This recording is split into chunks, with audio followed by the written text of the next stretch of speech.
ಗ್ರಾಮದ ಆರಾಧ್ಯ ದೇವರಲ್ಲಿ ನಮಸ್ಕರಿಸಿ ಇವತ್ತು ಕೋಡ್ಯಾಳ ಗ್ರಾಮದ ಸಮಸ್ತ ರೆಡ್ಡಿ ಹಾಗೂ ಎಲ್ಲ ಸಮಾಜದ ಗುರು ಹಿರಿಯರ ನೇತೃತ್ವದಲ್ಲಿ ಶಿವಸೇನೆ ಮಹಾಸಾಧ್ವಿ ಶ್ರೀ ಹೇಮರೆಡ್ಡಿ ಮಲ್ಲಮ್ಮನವರ ಮೂರ್ತಿ ಪ್ರತಿಷ್ಠಾಪನೆ, ನೂತನ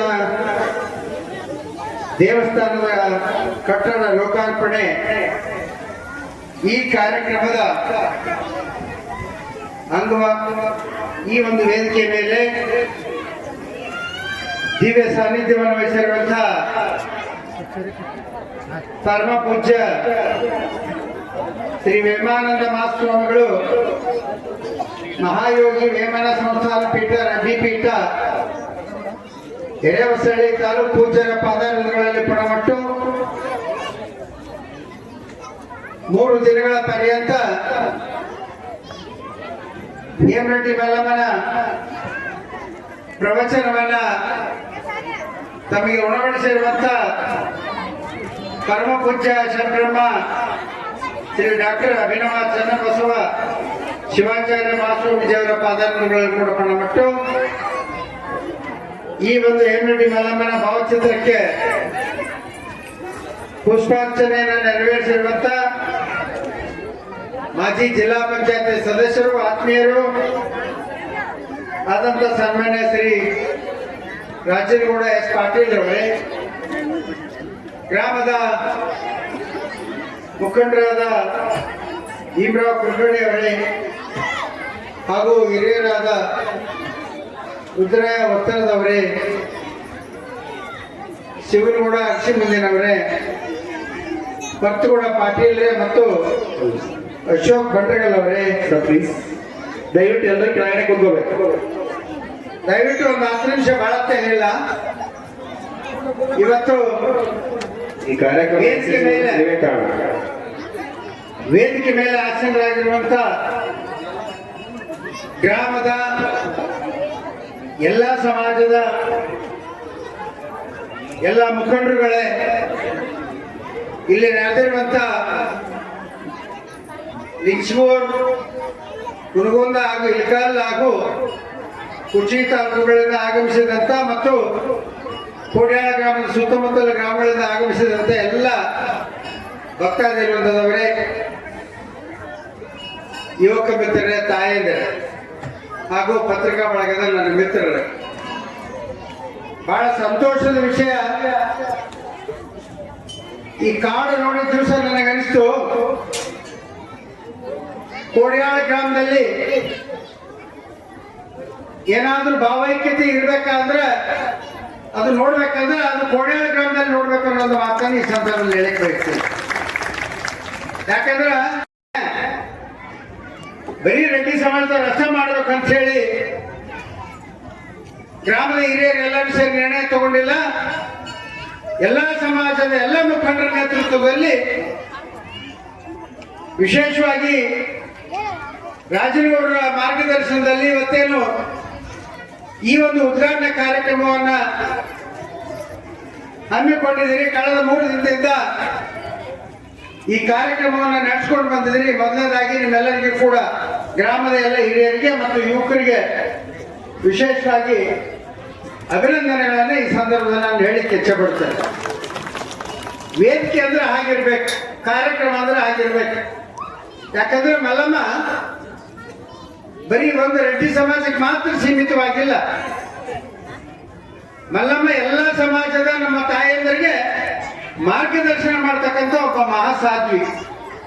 ತನ್ನ ತಪಸ್ಸಿನ ಶಕ್ತಿಯಿಂದ ಶ್ರೀಶೈಲ ಮಲ್ಲಿಕಾರ್ಜುನನ್ನು ಒಲಿಸಿಕೊಂಡಂತಹ ಮಹಾತಾಯಿ, ಆ ತಾಯಿ ಇವತ್ತು ಮನೆಯಲ್ಲಿ ಮನೆ ಮಾಡಿದಾಳೆ ಅಂದ್ರೂ ಕೂಡ ತಪ್ಪಾಗ್ಲಿಕ್ಕಿಲ್ಲ. ಯಾಕಂದ್ರೆ ಇವತ್ತಿಗೂ ಕೂಡ ಅನೇಕ ಜನ ಮಲ್ಲಮ್ಮನವರು ನಮ್ಮ ಗ್ರಾಮೀಣ ಭಾಗದ ಯಾವ ರೈತ ಕುಟುಂಬದಲ್ಲಿ ಇದ್ದಾರೆ, ಸಿಗ್ತಾರೆ ಅನ್ನೋದು ಮಾತನ್ನು ಕೂಡ ಹೇಳ್ಬೇಕಾಗುತ್ತೆ.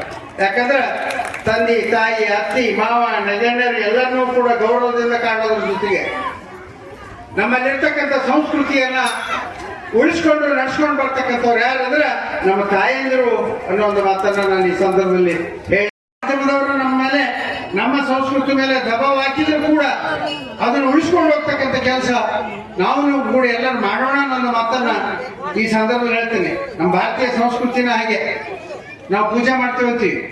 ವಿವಿಧತೆಯಲ್ಲಿ ಏಕತೆಯನ್ನು ಕಂಡಂತ ದೇಶ ಅದು ಯಾವುದಿದ್ರು ಅಂದ್ರೆ ಅದು ನಮ್ಮ ಭಾರತ ದೇಶ ಅನ್ನೋದು ಮಾತನ್ನ ಹೆಮ್ಮೆಯಿಂದ ಹೇಳ್ಕೊಳ್ಬೇಕಾಗುತ್ತೆ.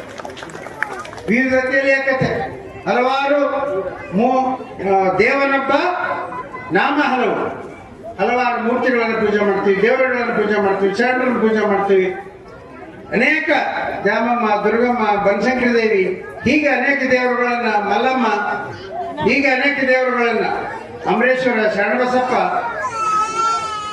ಅಷ್ಟಾಯಕ, ನಮ್ಮ ಶರಣರೆಲ್ಲರನ್ನೂ ಕೂಡ ನಾವು ಪೂಜೆ ಮಾಡ್ತೀವಿ.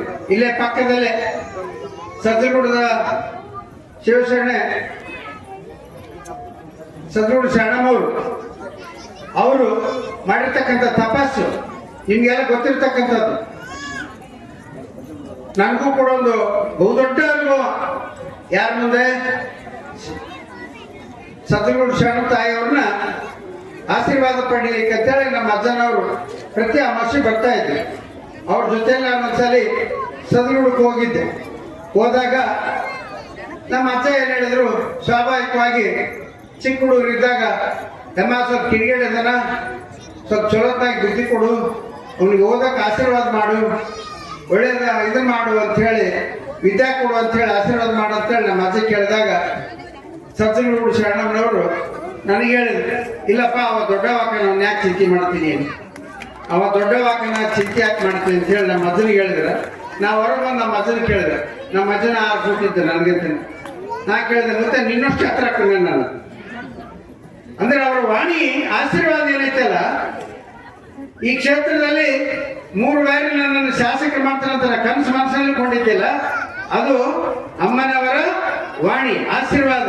ಆ ಆಶೀರ್ವಾದದಿಂದ ಇವತ್ತು ನೀವೆಲ್ಲರೂ ಸೇರಿ ನನ್ನ 3 ಬಾರಿ ಈ ಕ್ಷೇತ್ರದಲ್ಲಿ ಸೇವೆ ಮಾಡ್ತಕ್ಕಂಥ ಅವಕಾಶ ಮಾಡಿಕೊಟ್ಟಿವಿ. ಅದರಿಂದಲೇ ಹೇಳೋದು ಯಾವಾಗಲೂ ಶರಣರ ವಾಣಿ ಅಂತ ಹೇಳಿ. ಆ ತಪಸ್ವಿಗಳ ವಾಣಿ ಏನಿರ್ತಾವಲ್ಲ, ಅವು ಮುಂದಿನ ದಿನಮಾನಗಳಲ್ಲಿ ಭವಿಷ್ಯವನ್ನ ನುಡಿತಕ್ಕಂಥದ್ದು, ಏನಾಗ್ತಾನ ಅನ್ನೋದು ಭವಿಷ್ಯವನ್ನ ನುಡ್ತಕ್ಕಂಥ ವಾಣಿಗಳಾಗಿರ್ತಾವ ಅನ್ನೋದಕ್ಕೆ ಬಹುಶಃ ನಾನು ಕೂಡ ನಿದರ್ಶನ ಅನ್ನೋ ಒಂದು ಮಾತನ್ನ ಇವತ್ತು ಆ ಪೂಜ್ಯ ಶರಣಮ್ಮ ತಾಯಿಯನ್ನು ಮನದಲ್ಲಿ ನೆನೆಸ್ಕೊಂಡು ಇವತ್ತು ಅವರ ಒಂದು ಆಶೀರ್ವಾದದಿಂದ ಈ ಮಟ್ಟಕ್ಕೆ ಬಂದು ನಿಂತಿದ್ವಿ ಅನ್ನೋದು ಮಾತನ್ನು ಕೂಡ ಹೇಳಬಯಸ್ತೀನಿ. ನಮ್ಮಲ್ಲಿ ಏನಪ್ಪ ಅಂದ್ರೆ ನಾವು ಹೇಳಿದ್ವಲ್ಲ, ಹಲವಾರು ದೇವರುಗಳನ್ನು ಪೂಜೆ ಮಾಡ್ತೀವಿ. ನಮ್ಮ ದೇಶದಲ್ಲಿ ಹುಚ್ಚ ಆಸ್ಪತ್ರೆ ಕಡಿಮೆ. ವಿದೇಶದಲ್ಲಿ ಹೋಗ್ರಿ, ನಾವು ಯುರೋಪ್ ಕಂಟ್ರೀಸ್ಗೆ ಹೋದಾಗ, ಅಮೆರಿಕನ್ ಕಂಟ್ರೀಸ್ಗೆ ಹೋದಾಗ ಅಲ್ಲಿ ಸ್ವಲ್ಪ ಹುಚ್ಚ ಆಸ್ಪತ್ರೆಗಳ ಹೆಚ್ಚಿನದ್ದು.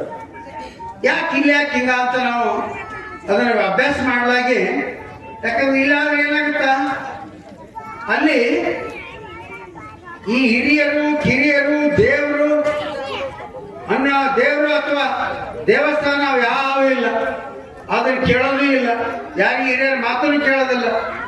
ಅಲ್ಲಿ ಸಂಸ್ಕೃತಿ ಹೆಂಗೈತಂದ್ರೆ 18 ವರ್ಷ ಮಗ ದಾಟಿ ದೊಡ್ಡವಾದ್ರೆ ಅವ್ನು ಹೊರಗೆ ಹಾಕ್ಬೇಕು. ಮಗಳಿರ್ಲಿ ಮಗ ಇರಲಿ, ನಿನ್ನ ಕಾಲ ಮೇಲೆ ನೀನು ನಿಂತ್ಕೊಂಡು ಏನಾರು ಮಾಡ್ಕೋ ಅಂತ ಹೇಳಿ. ಆಗೇನಾಗ್ತದ, ಅವರು ಏನಾದರೂ ಚಟಗಳಿಗೆ ಬಲಿಯಾಗಿ ಹುಚ್ಚಾಸ್ಪತ್ರೆಗೆ ಸೇರ್ತಕ್ಕಂಥದ್ದು ಆಗ್ತದೆ. ನಮ್ಮಲ್ಲಿ ಇಲ್ಲ. ಯಾಕಿಲ್ಲ ಅಂದ್ರೆ ನಮ್ಮಲ್ಲಿ ಇರೋ 2 ಕಡೆ ಅದಾವ, ಒಂದು ಧಾರವಾಡ, ಒಂದು ಬೆಂಗಳೂರು. ಅದರಲ್ಲಿ ತಾಲೂಕಿಗೆ ಒಂದದ. ಅದನ್ನ ಯಾಕಂತ ಕುತೂಹಲದಿಂದ ಅನೇಕ ಜನರನ್ನ ನಾನು ಕೇಳಿದಾಗ, ಇಲ್ಲ ಅವರು ವ್ಯಸನಿಗಳಾಗಿ, ಚಟಗಳಿಗೆ ಬಲಿಯಾಗಿ ವ್ಯಸನಿಗಳಾಗಿ ಇವತ್ತು ಹುಚ್ಚಾಸ್ಪತ್ರೆಗೆ ಸೇರ್ತಕ್ಕಂಥದ್ದು ಕೂಡ ನಡೀತಾ ಇದೆ ಇಲ್ಲ ಅನ್ನೋ ಮಾತನ್ನು ಹೇಳಿದ್ರು. ಅಂದ್ರೆ ಅಲ್ಲಿನ ಸಂಸ್ಕೃತಿ ಏನಪ್ಪ ಅಂದ್ರೆ ಹಿರಿಯರಿಲ್ಲ, ದೇವರಿಲ್ಲ, ದಿಂಡ್ರಿಲ್ಲ, ಶರಣರಿಲ್ಲ. ಇಲ್ಲೇನಾಗ್ತದ, ನಮ್ಮಲ್ಲಿ ಆಗ್ತಿಲ್ಲ ಅಂತಂದ್ರ ನಾವೇನಾದ್ರೂ ತಪ್ಪು ಮಾಡಿ ಮನುಷ್ಯ, ಈಗ ಚಿತೆ ಮತ್ತು ಚಿಂತೆಗೆ ಒಂದೇ ಪೂಜೆ ಅಂತರ ಐತೆ. ಚಿತೆ ಏನ್ ಮಾಡ್ತಾ, ಒಣ ಪದಾರ್ಥವನ್ನು ಸುಟ್ರೆ ಚಿಂತೆ ಮನುಷ್ಯನನ್ನು ಸುಡುತ್ತೆ. ಯಾರ ನೋಡಿದ್ರೆ ಯಾಕೆ ಸ್ವರಿ ಬಿಟ್ಟಿಯಲ್ಲ ಅಂತ ಕೇಳ್ತೀವಿ ನಾವು. ಕೇಳೋದ್ಗಳಿಗೆ ಯಾರು ಪಕ್ಕದಲ್ಲಿ ಹೇಳ್ತಾರೆ, ಚಿಂತೆ ಮಾಡಿ ಸ್ವರ್ಗೇನಂತೆ. ಆದ್ರಿಂದ ಚಿತೆ ಮತ್ತು ಚಿಂತೆಗೆ ಏನೈತೆ, ಒಂದೇ ಪೂಜೆ ಅಂತರ ಐತೆ. ಆದ್ರ ಒಂದು ಒಣ ಪದಾರ್ಥ ಸುಡುತ್ತಾ, ಒಂದು ಮನುಷ್ಯನನ್ನ ಸುಡುತ್ತೆ. ಏನು? ಚಿಂತೆಗೊಳಗಾಗ್ತಾನೆ.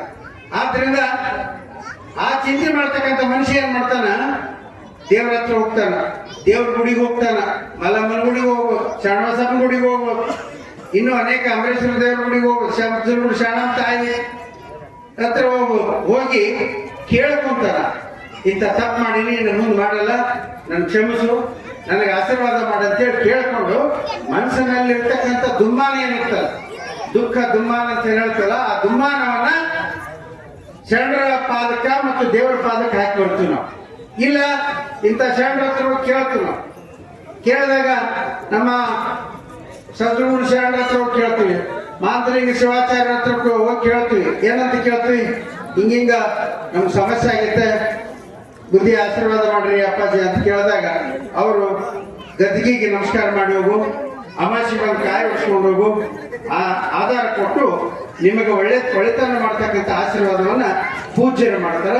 ಅದರಿಂದ ಮನಸ್ಸಿನ ನೆಮ್ಮದಿ ನಮ್ಗೇನಾಗುತ್ತೆ ಅಂದ್ರೆ ನಾವು ಏನೋ ಒಂದು ಭಾರ ಕಳ್ಕೊಂಡ್ವಿ ಅಂತೇಳಿ ಆ ಚಿಂತೆಯನ್ನ ದೂರ ಮಾಡ್ತಕ್ಕಂಥದ್ದು ಮತ್ತು ಯಾವುದೇ ರೀತಿಯ ದುಗುಡಕ್ಕೆ ಒಳಗಾಗದೇ ಇರತಕ್ಕಂಥ ರೀತಿ ನಡೀತಕ್ಕಂಥದ್ದು ಎಲ್ಲಾದ್ರೂ ಇದ್ರೆ ಅದು ನಮ್ಮ ದೇಶ ಭಾರತ ದೇಶದಲ್ಲಿದೆ ಅನ್ನೋದು ಮಾತನ್ನ ನಾವು ಯಾವತ್ತೂ ಕೂಡ ನೆನಪಿನಲ್ಲಿ ಇಟ್ಕೋಬೇಕು. ಆ ನಿಟ್ಟಿನಲ್ಲಿ ನೀವೆಲ್ಲರೂ ಇವತ್ತು ಕಳೆದ 3 ದಿನಗಳಿಂದ ವಿಶೇಷವಾಗಿ ತಾಯಂದಿರು ಹೆಚ್ಚಿನ ಸಂಖ್ಯೆಯಲ್ಲಿ ಈ ಒಂದು ಕುಂಭಮೇಳದಲ್ಲಿ ಭಾಗವಹಿಸುವುದರ ಜೊತೆಗೆ ಮೆರವಣಿಗೆಯಲ್ಲಿ ಕೂಡ ಭಾಗವಹಿಸುವುದರ ಜೊತೆಗೆ ಈ ಒಂದು ಕಾರ್ಯಕ್ರಮದಲ್ಲಿ ಹೆಚ್ಚಿನ ಸಂಖ್ಯೆಯಲ್ಲಿ ಭಾಗವಹಿಸಿ ಯಶಸ್ವಿಗೊಳಿಸಿದ್ದೀರಿ. ಮತ್ತು ನಮ್ಮ ವಿಮಾನಂದ ಸ್ವಾಮಿಗಳು ಅವ್ರು ಯಾಕೆ ಸ್ವಾಮಿಗಳಾಗಬೇಕಾಗಿತ್ತು? ಬಹಳ ದೊಡ್ಡ ಶ್ರೀಮಂತರು, ಬಹಳ ದೊಡ್ಡ ಶ್ರೀಮಂತರು, ವಿದೇಶದಲ್ಲಿ ಅಭ್ಯಾಸ ಮಾಡಿ ಇಂಜಿನಿಯರಿಂಗ್ ಪಡೆದು ಆರಾಮಾಗಿ ವಿದೇಶದಲ್ಲಿ ಜೀವನವನ್ನು ಸಾಗಿಸಬಹುದಾಗಿತ್ತು. ಆದರೆ ನಮ್ಮ ರೆಡ್ಡಿ ಕುಲಕ್ಕೆ ಒಳ್ಳೆಯತನ್ನು ಮಾಡಬೇಕು, ಮಾರ್ಗದರ್ಶನ ಕೊಡಬೇಕು ಅನ್ನೋ ಉದ್ದೇಶದಿಂದ ಇವತ್ತು ತಮ್ಮ ಎಲ್ಲ ಜೀವನವನ್ನು ಎಲ್ಲವನ್ನು ತ್ಯಾಗ ಮಾಡಿ ಇವತ್ತು ಪೂಜ್ಯರು ನಮ್ಮ ರೆಡ್ಡಿ ಕುಲದ ಗುರುಪೀಠಕ್ಕೆ ಅವರನ್ನ ನೇಮಕ ಮಾಡಿರ್ತಕ್ಕಂಥದ್ದು ಕೂಡ ನಾವೆಲ್ಲರೂ ಕೂಡ ಧನ್ಯರು ಅನ್ನೋ ಒಂದು ಪುಣ್ಯವಂತರು ಅನ್ನೋ ಒಂದು ಮಾತನ್ನು ಕೂಡ ಈ ಸಂದರ್ಭದಲ್ಲಿ ಹೇಳಬೇಕಾಗಿದೆ.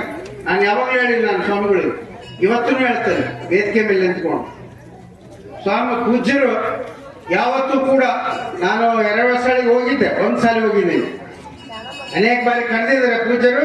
ಅದು ನಾನು ಹೋಗಿರ್ತಕ್ಕಂಥದ್ದು ಒಂದೇ ಒಂದು ಸಾರಿ. ಅಲ್ಲಿ ಹೋಗಿ ನೋಡಿದಾಗ ಅಲ್ಲಿ ಆಗಿರ್ತಕ್ಕಂಥ ಅಭಿವೃದ್ಧಿಯನ್ನು ಕಂಡು ಬಹಳ ಸಂತೋಷ ಆಯ್ತು ನನಗೆ. ಏನಂದ್ರೆ ಶಾಲಾ ಕಾಲೇಜುಗಳು, ಹಾಸ್ಟೆಲ್ಗಳು, ದೇವಸ್ಥಾನ ಎಲ್ಲವನ್ನೂ ಕೂಡ ಅಭಿವೃದ್ಧಿ ಮಾಡಿದ್ದಾರೆ.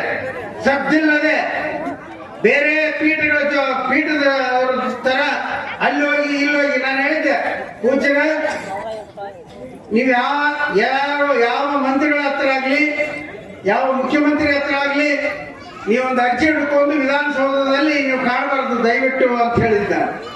ನಾವು ಮನವಿ ಮಾಡ್ಕೊಂಡಿದ್ದೇವೆ, ವಿನಂತಿ ಮಾಡಿಕೊಂಡಿದ್ದೆ, ಎಲ್ಲೂ ಹೋಗಿಲ್ಲ. ಅವರು ಕುಂತಲೇ ಆ ಒಂದು ರೆಡ್ಡಿ ಪೀಠ, ಎರವಸಳಿ ಪೀಠವನ್ನ ಕೊಟ್ಟಂತ ಭಕ್ತರ ಹಣದಿಂದ ತಮ್ಮ ಆಸ್ತಿ ಪಾಸ್ತಿ ಎಲ್ಲವನ್ನು ಮಾರಾಟ ಮಾಡಿ ಇವತ್ತು ಬಹುದೊಡ್ಡ ಗುರುಪೀಠವನ್ನಲ್ಲಿ ನಿರ್ಮಾಣ ಮಾಡಿದ್ದಾರೆ.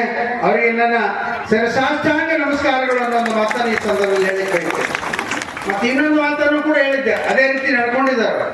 ನನ್ನ ವಿನಂತಿ ಅದು, ನಾನು ಅವ್ರಿಗೇನು ಮಾರ್ಗದರ್ಶನ ಮಾಡ್ತಾ ಇಲ್ಲ, ಅವ್ರಿಗೆ ವಿನಂತಿ ಮಾಡ್ಕೊಳ್ತಾ ಇದ್ದೇನೆ. ಏನಂತ, ಯಾರ್ಯಾರ ಹಣೆಬರದಾಗ ಏನೇನು MLA ಆಗೋದಿರ್ತೋ ಬಿಡೋದಿರ್ತೋ ಅದು ಆಗ್ತಿರ್ತಾರೆ. ಯಾವ ರಾಜಕಾರಣಿಗೂ ಕೂಡ ನೀವು ಹೋಗಿ ಇಲ್ರಿ ಇವ್ರು ದೊಡ್ಡ ಗೆಲ್ಸ್ರಿ ಸೋಲ್ಸ್ ಹೇಳಕ್ ಹೋಗ್ಬೇಡ್ರಿ ಅಂತ ಹೇಳಿದ್ದಾರೆ. ಅವರ ಹಣೆಬರದಾಗ ಇದ್ದಾಗ ಅವ್ರು ಗೆಲ್ತಾರೆ.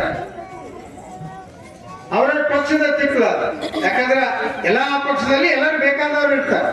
ಹೀಗಾಗಿ ಯಾರಿಗೂ ಕೂಡ ರಾಜಕೀಯದಲ್ಲಿ ಎಂಟ್ರಿ ಇಲ್ದೇನೆ ನಿಮ್ಮ ಒಂದು ಮಾರ್ಗದರ್ಶನ ಈ ಸಮಾಜಕ್ಕೆ ಕೊಡ್ರಿ.